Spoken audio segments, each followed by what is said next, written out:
শুভ দুপুর বন্ধুরা, পুষ্পা কিচেনে আপনাদের স্বাগত জানাই। আজকে আমি রান্না করব জ্যান্ত তেলাপিয়া মাছ ভাপা। মাছগুলো আমি বাজার থেকে নিয়ে এসেছি। আনতে আনতে মাছগুলো মরে গেছে, কিন্তু মাছগুলো জ্যান্ত কিনেছি আমি। মাছগুলোকে আমি কেটে পরিষ্কার করে নিচ্ছি। ভিডিওটা দেখতে থাকুন, আশা করি আপনাদের ভালো লাগবে।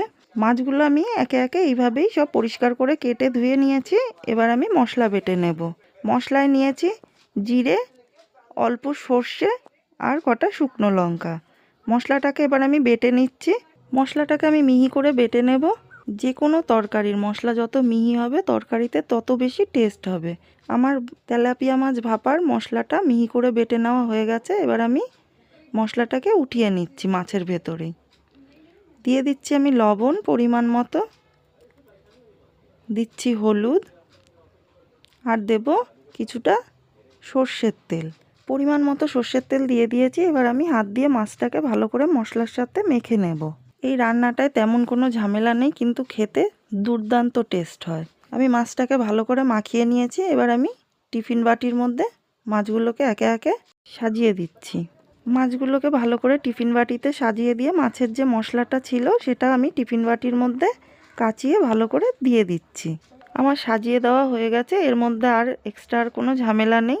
এবার টিফিন কৌটোর ঢাকনা আটকে আমি উনুনটাকে জ্বালিয়ে নেব। গিয়ে উনুনটা আমি জ্বালিয়ে নিয়েছি, কড়াই বসিয়ে দিচ্ছি। কড়াইয়ে দিয়ে দেব আমি পরিমাণ মতো জল দিয়ে দিচ্ছি। আমি জলটাকে জোরে জাল করে জলটাকে আমি একটু গরম করে নেব।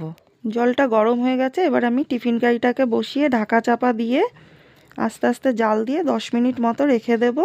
ঢাকাটা খুলেও আমি আরও 10 মিনিট মতো জাল দিয়ে ফুটিয়ে নেব, তাহলে মাছটা ভালো করে সেদ্ধ হয়ে ভাপা হয়ে যাবে। আমার এই রেসিপিগুলো আপনাদের কেমন লাগছে আমাকে কমেন্টে অবশ্যই জানাবেন। ভালো লাগলে একটি লাইক করে দেবেন, সাবস্ক্রাইব করে আমার চ্যানেলটির পাশে থাকবেন।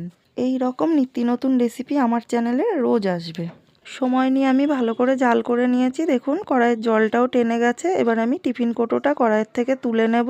ঢাকনাটাকে আমি খুলে নিচ্ছি। দেখুন মাছটা কি সুন্দর সুসেদ্ধ হয়ে গেছে। তেলাপিয়া মাছ ভাপা খাওয়ার জন্য তৈরি। দুপুরে গরম গরম ভাতের সাথে তেলাপিয়া মাছ ভাপা দিয়ে আজকের খাবারটি আমি পরিবেশন করলাম। খাবারটি আপনাদের কেমন লাগলো আমাকে কমেন্টে অবশ্যই জানাবেন।